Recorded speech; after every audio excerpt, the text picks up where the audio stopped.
చింకి నానా నా బుజ్జి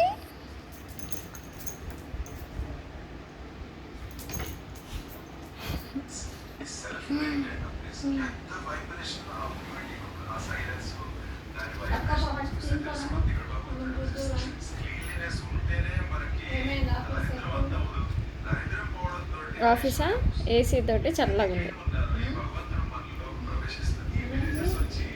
ఏసీ తోటి చల్లగా ఉంది అంటున్నా. ఏసీ ఉంది కాబట్టి చల్లగా ఉంది అంటున్నా. వర్క బాగా బండడు ఉంది.